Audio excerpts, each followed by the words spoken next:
پر کئی طرح کے حالات آتے ہیں۔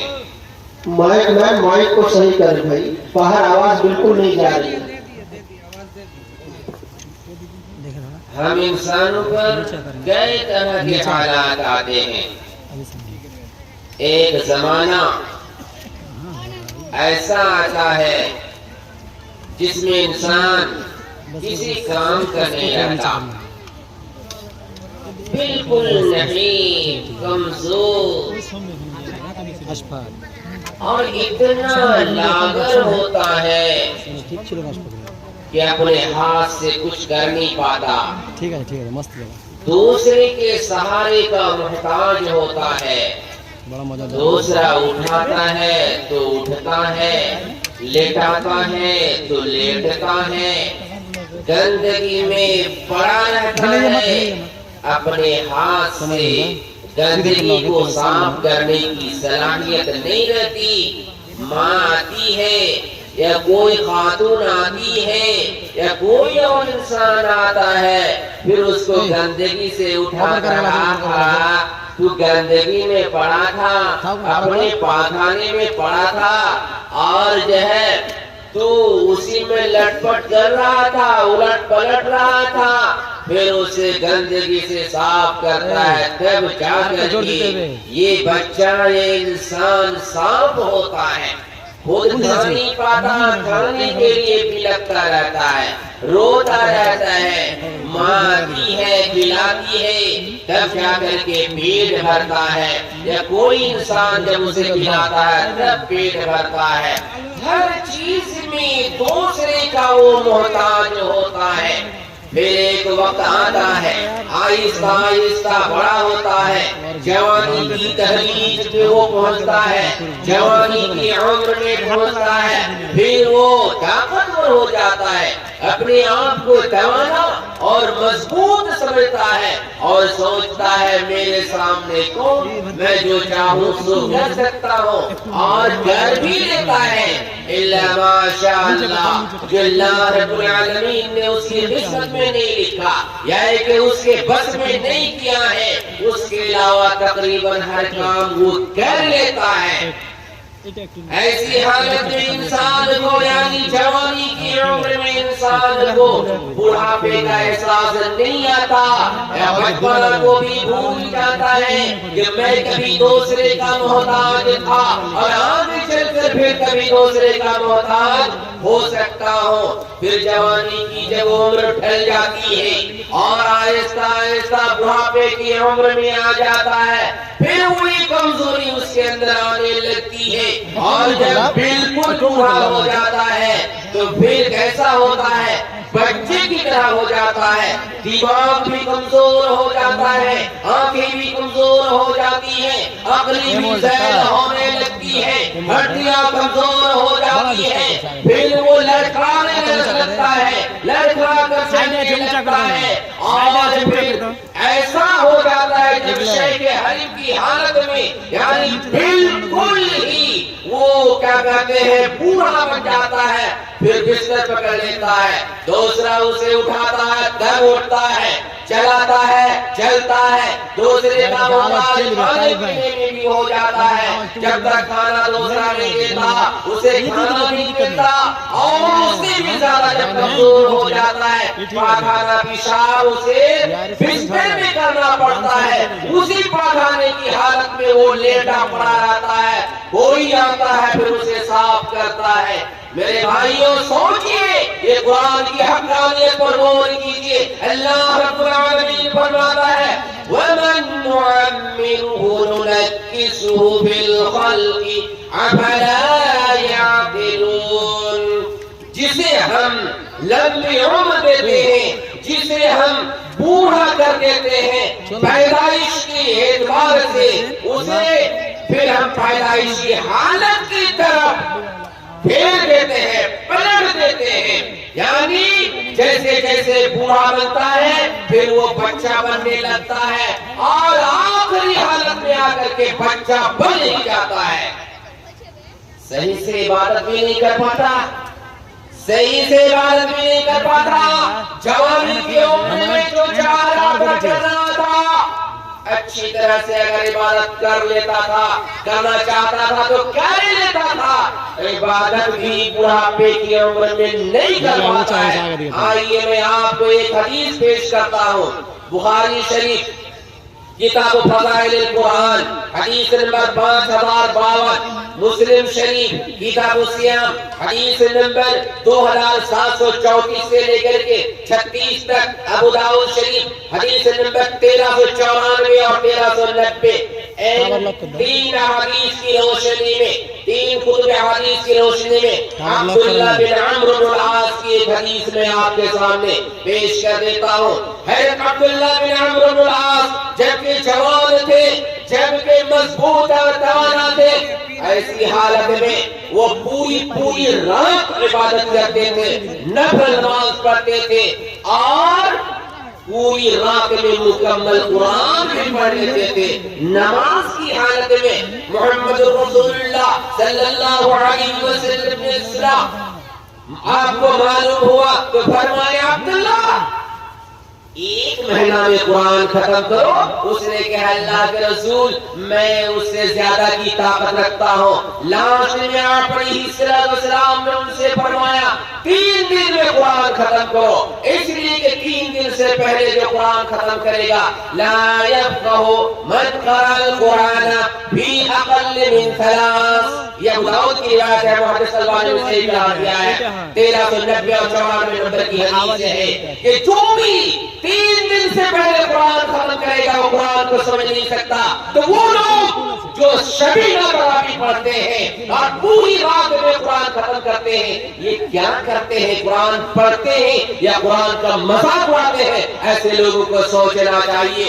پھر حضرت عبداللہ بن عمرو بن العاص رضی اللہ عنہ دن بھر روزہ رکھتے تھے، ڈیلی دن بھر روزہ رکھتے تھے۔ آپ علیہ السلام نے فرمایا إنك لتصوم الدهر وتقوم الليل وإنك إذا فعلت ذلك هجمت له العين ونكحت من صام الأبد صوم 3 أيام من الشهر صوم الشهر كله۔ قلت فإنه فيك أكثر من ذلك؟ قال صوم داود كان يصوم يوما ويفطر يوما ولا يفطر إذا لاقى۔ آپ اسلام نے فرمایا کہ میں نے سنا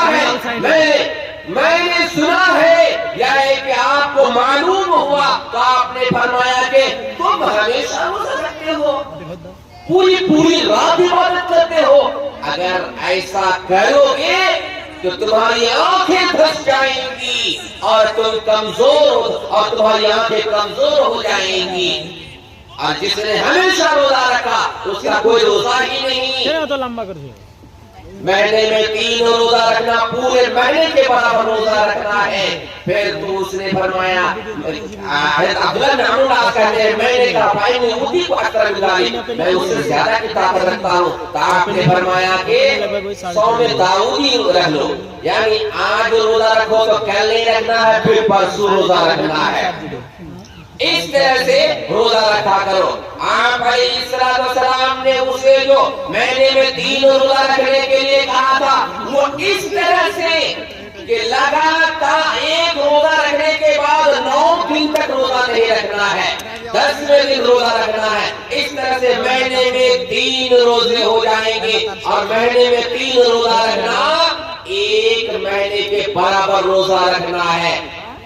تو اس نے کہا کہ یا رسول اللہ میں اس کے زیادہ کی طاقت رکھتا ہوں۔ تو آپ نے فرمایا تھا کہ صوم داؤد یعنی 1 دن چھوڑ کر کے روزہ رکھو۔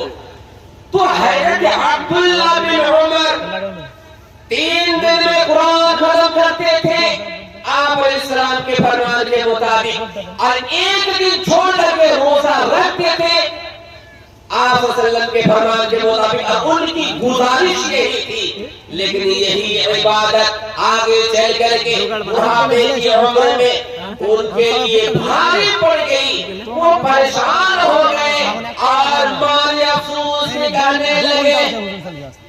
فليتني قبلت رخصة رسول الله صلى الله عليه وسلم وذاك أني قبلت وزعمت کاش میں رسول اللہ صلی اللہ علیہ وسلم کی رخصت قبول کر لیتا تو بڑا اچھا ہوتا، اس لیے کہ میں اب کمزور ہو چکا ہوں، میں بوڑھا ہو چکا ہوں، میرے لیے دقت ہو رہی ہے، تو بڑھاپے کی عمر میں عبادت کرنا بھی مشکل ہو جاتا ہے۔ اس بڑھاپے کی بڑی عزت ہے اسلام میں، اس بڑھاپے کا مقام بہت زیادہ ہے اسلام میں، اسلام نے بڑھاپے کی بڑی قدر کی ہے۔ آئیے میں آپ کے سامنے دو چار حدیثیں پیش کر دیتا ہوں۔ ترمذی شریف کتاب البر والصلہ باب رحمت الصبیان حدیث نمبر 1919 حدیث کے راوی حضرت انس بن مالک رضی اللہ عنہ محدث البانی نے حدیث کو صحیح قرار دیا ہے۔ آپ علیہ السلام موجود تھے، آپ کے صحابہ اکرام بھی آپ کے سامنے موجود تھے، اتنے میں ایک بوڑھے شخص آئے، بوڑھے صحابی تشریف لائے۔ صحابہ اکرام نے ان کا خیال نہیں کیا، ان کے لیے مجلس میں کوئی شادی نہیں کی۔ آپ علیہ السلام کو برا لگا، اچھا بوڑھا آدمی مجلس میں آ رہا ہے اور آپ لوگ اس کا خیال نہیں کرتے۔ آپ نے فرمایا لیس منا من لم یرحم صغیرنا ولم یوقر کبیرنا، وہ انسان مجھ میں سے نہیں ہے، میری امت کا فرد نہیں ہے جو اپنے سے جو ہمارے چھوٹوں پر رحم نہ کرے اور بڑوں کی عزت نہ کرے۔ اللہ اکبر، بڑوں کی عزت نہ کرے۔ یہاں مراد بوڑھے شخص ہیں، اس لیے کہ حدیث میں شیخ کا لفظ ہے۔ بوڑھا شخص کو دیکھ کر کے آپ نے کہا وہ انسان میری امت کا فرد نہیں ہے جو چھوٹوں پر رحم نہ کرے اور بڑوں کی عزت نہ کرے۔ اور آئیے اسلام نے بوڑھے انسان کی کتنی قدر کی ہے۔ پڑھیے سورۃ البقرہ سورہ نمبر 2 آیت نمبر 183 اور 84۔ روزہ کیا ہے؟ فرض ہے روزہ، جان بوجھ کر ہم روزہ نہیں چھوڑ سکتے۔ اسلام کی 5 بنیاد میں سے ایک روزہ بھی ہے، مگر بوڑھا انسان کے لیے معاف ہے۔ ایسا بوڑھا انسان جو بہت ہی کمزور ہو چکے ہیں، روزہ رکھنے میں بڑی پریشانی ہو رہی ہے، دقت ہو رہی ہے، ایسے انسان کے لیے، ایسے بوڑھے انسان کے لیے معاف ہے، وہ روزہ نہیں رکھیں گے، اس کے بدلے میں ایک روزہ کے بدلے میں ایک مسکین کو فدیہ دے دیا کریں گے۔ اور آئیے اسلام نے بوڑھا انسان کی کتنی عزت کی ہے، ان کا کتنا خیال رکھا ہے کہ اگر امام صاحب نماز پڑھا رہے ہیں، بوڑھے انسان ان کی مقتدی ہیں، نماز کو لمبی نہیں کر سکتے، نماز کو لمبی نہیں کر سکتے۔ بخاری شریف کتاب الجماع والامامہ حدیث نمبر 703 حدیث کے راوی حضرت ابو ہریرہ رضی اللہ عنہ، اللہ کے نبی علیہ السلام نے امام سے فرمایا اذا صلى احدكم للناس فليخفف فإن فيهم الضعيف والسقيم والكبير وإذا صلى لنفسه فليطبل ما شاء۔ جب تم میں سے کوئی شخص لوگوں کی امامت کرائے، لوگوں کو نماز پڑھائے جماعت کے ساتھ، فَلْيُخَفِّفْ، اسے چاہے کہ ہلکی نماز پڑھائے، مختصر نماز پڑھائے۔ کیوں؟ اس میں کمزور بھی ہوتے ہیں، بیمار بھی ہوتے ہیں، اور بڑے انسان یعنی پورے انسان بھی ہوتے ہیں۔ جب اکیلا پڑھے، تنہا پڑھے تو اسے خوب لمبی کرے، جتنی چاہے لمبی کر کے نماز پڑھے۔ اللہ اکبر، بوڑھے انسان کی کتنی عزت ہے اسلام کے اندر۔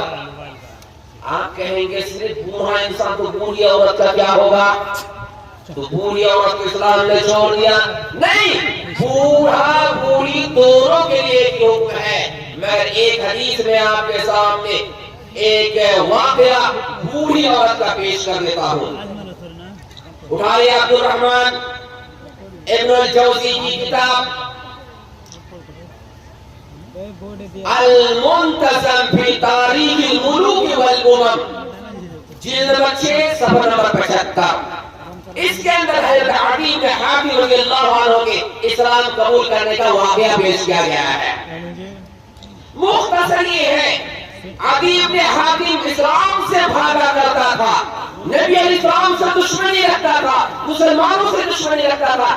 اسلام لانے سے پہلے ان کی بہن نے، عدی بن حاتم کی بہن نے عدی بن حاتم سے کہا ہے بھیا آپ محمد کے پاس جائیے، اگر وہ اچھا آدمی ہے بات مان لیجئے گا، اگر برا ہوگا نہیں مانیے گا.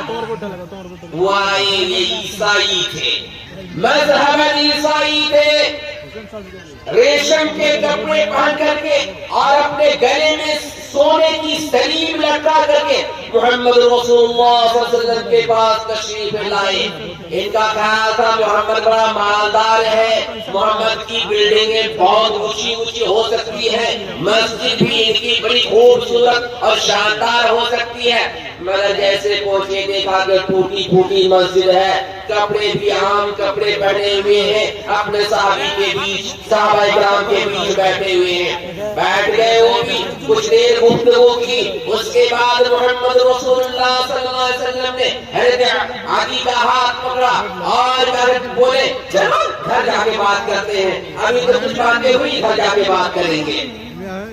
جیسے جا رہے تھے سنیے، جیسے جانے لگے ایک بوڑھی ماں نے، ایک بوڑھی عورت نے نبی کو روک لیا. ایک بوڑھی ماں نے نبی صلی اللہ علیہ وسلم کو روک لیا اور یہ بات کرنے لگی.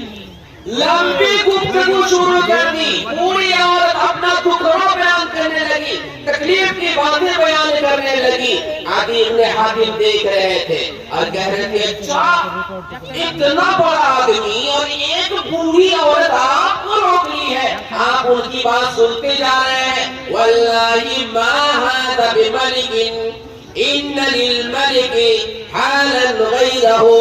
اللہ کی قسم یہ انسان کوئی بادشاہ نہیں ہو سکتا، اس لیے کہ بادشاہ کی حالت کچھ اور ہوتی ہے. پورے انسان کی بات پر کوئی بادشاہ نہیں رک سکتا اور اتنا ٹائم نہیں دے سکتا کہ یہ کوئی اور بھی آدمی ہے. ان کا واقعہ بڑا لمبا ہے. اس کے بعد آپ صلی اللہ علیہ وسلم حضرت علی کے ساتھ گئے اور کچھ دیر کے بعد یا کچھ دن کے بعد پھر اسلام قبول کر لیے. تو پوری انسان کے لیے بھی محمد رسول اللہ صلی اللہ علیہ وسلم نے کیا کہتے ہیں ٹائم دیا اور ان کا احترام کیے. آپ کہیں گے یہ تو بوڑھی عورت، بوڑھا مرد، یہ سب تو اسلام کے لیے اسلام مرتا ہے، اس مسلمان ہے اور اسلام صرف مسلمان بوڑھے مرد اور بوڑھی عورت کا خیال کرتا ہے. ایسی بات نہیں ہے. دو واقعہ بیان کر کے میں اپنی بات ختم کروں گا. یہ اسلام جو ہے ہر انسان چاہے مسلم ہو یا غیر مسلم ہو، مسلم بوڑھا ہو یا غیر مسلم بوڑھا ہو، بوڑھی عورت چاہے مسلمان ہو یا غیر مسلم ہو، ہر ایک کا خیال رکھتا ہے. آئیے میں آپ کے سامنے ایک واقعہ پیش کر دیتا ہوں. السیرۃ النبویہ لابن کثیر، اس سے السیرۃ النبویہ لابن ہشام، اسی طرح سے الرحیق المختوم علامہ صفی الرحمن مبارک پوری اور دیگر سیرت کی کتاب میں آپ کو ملے گا. جب نبی علیہ السلام مکے میں تھے اور کا اسلام پھیلا رہے تھے، آپ کے ہاتھ پر لوگ اسلام تیزی کے ساتھ قبول کر رہے تھے. مکے کے لوگوں کو بڑی فکر ہوئی، اچھا محمد کی دین پہ لوگ جا رہے ہیں اور کہتے ہیں آبا و اجداد کے دین کو چھوڑنے جا رہے ہیں، کیا مسئلہ ہے؟ مکے کے لوگوں نے میٹنگ کی اور ایک بوڑھا آدمی غیر مسلم ہندو شخص عتبہ بن ربیعہ کو بھیجا اور وہ لوگ بولے کہ جا کے محمد سے بات کیجئے کس بات پر یہ راضی ہوتا ہے، اور اس بات پر راضی ہو کر کے وہ اپنے دین کا پرچار و پرسار چھوڑ دیتا ہے. ہم اس کے لیے تیار ہیں. عتبہ بن ربیعہ یہ آنے کے بعد نبی علیہ السلام سے بولے یا ابن اخی، بھتیجے تجھے پتا ہے کہ تو کون سا دین اپنی قوم کے پاس لایا ہے، اس دین کی وجہ سے تو لوگوں کے اندر تفریق ڈال رہا ہے، ان کے بھگوانوں کو برا بھلا کہہ رہا ہے، اس پر آگ بھر رہا ہے، ان کے عقل مندوں کو تو پاگل سمجھ رہا ہے، مجنون اور دیوانہ کہتا ہے۔ اگر تیرے اس دین کے لانے کا مقصد یہ ہے کہ تم مالدار بنو تو ہم تمہارے لیے اتنا مال اکٹھا کریں گے کہ تم مکے میں سب سے بڑا مالدار بن جاؤ گے، سب سے بڑا مالدار بن جاؤ گے، اور اگر تم بادشاہ بننا چاہتے ہو تو بادشاہ بنانے کے لیے تیار ہیں، سردار بننا چاہتے ہو تو تمہیں سردار بنانے کے لیے ہم تیار ہیں، اور اگر تمہارے پاس کوئی جن بھوت پریت آ رہا ہے جس کا تم اکیلا مقابلہ نہیں کر سکتے تو ٹھیک ہے، ہم لوگ تمہارے لیے ایسا ڈاکٹر تلاش کریں گے کہ تمہارا علاج کرے گا اور وہ تم ٹھیک ہو جاؤ گے۔ آپ ان کی بات سنتے رہے، یہ اونٹ پٹانگ باتیں وہ کرتا رہا، آپ سب کے ساتھ سنتے رہے۔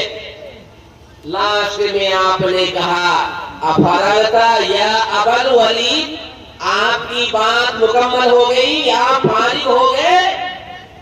اب سنیے میں کہتا ہوں۔ اس کے بعد آپ نے سورۃ الفصلت کی تلاوت کی، اس کے بعد بولے جو سننا تھا آپ سن لیے، اب میں چلتا ہوں، انت وذاک، تم سمجھو اور تمہارا کام سمجھے۔ ایک واقعہ مختصر 2 منٹ میں بیان کر کے میں یہ اپنی بات ختم کر دوں گا۔ اور سنیے، فاروق اعظم رضی اللہ عنہ کے ساتھ ایک واقعہ پیش آیا۔ آپ قاضی یوسف کی کتاب الخراج نکال کر کے صفحہ نمبر 259 پڑھیں گے تو آپ کو ایک واقعہ ملے گا حضرت فاروق اعظم کا، حضرت عمر فاروق رضی اللہ عنہ کا۔ آپ نے دیکھا ایک یہودی بوڑھا آدمی جو بہت ہی بوڑھا تھا، یہودی مسلمان نہیں ہے لیکن اسلام کے سپاہی اس کی کس طرح سے عزت کرتے ہیں۔ فاروق اعظم رضی اللہ عنہ نے دیکھا یہ بوڑھا آدمی بھیک مانگ رہا ہے۔ فاروق اعظم نے کہا اس عمر میں آپ بھیک مانگ رہے ہیں، کس نے آپ کو مجبور کیا؟ کہا کیا کروں، مسلمانوں کی سرزمین میں رہتا ہوں، مسلمانوں کو ٹیکس دینا پڑتا ہے، پھر میری ضروریات ہے، اس لیے مجبوراً بھیک مانگ رہا ہوں۔ اس یہودی بوڑھے شخص کی بات سن کر کے حضرت عمر فاروق کا دل پسیج گیا، آپ کا دل دہل گیا، آپ کا دل نرم پڑ گیا، اور اس کو ساتھ لے کر گھر آئے، اس کی عزت کی، پھر انہیں کچھ دیے، پھر ان کے لیے وردھا پینشن جاری کر دیا۔ وردھا پینشن آپ جانتے ہیں نا، فاروق اعظم رضی اللہ عنہ نے جاری کیا تھا۔ اس یہودی انسان کے لیے، بوڑھے شخص کے لیے آپ نے وردھا پینشن جاری کر دیا بیت المال سے۔ اسی طرح سے اس زمانے کے جتنے بھی بوڑھے تھے وہ بوڑھے لوگوں کے لیے بھی آپ نے وردھا پینشن جاری کر دیا۔ سوچنے کی بات ہے کہ اسلام بوڑھے انسان کا کتنا خیال کرتا ہے، ہمیں بھی اپنے بوڑھے انسان کا خیال کرنا چاہیے۔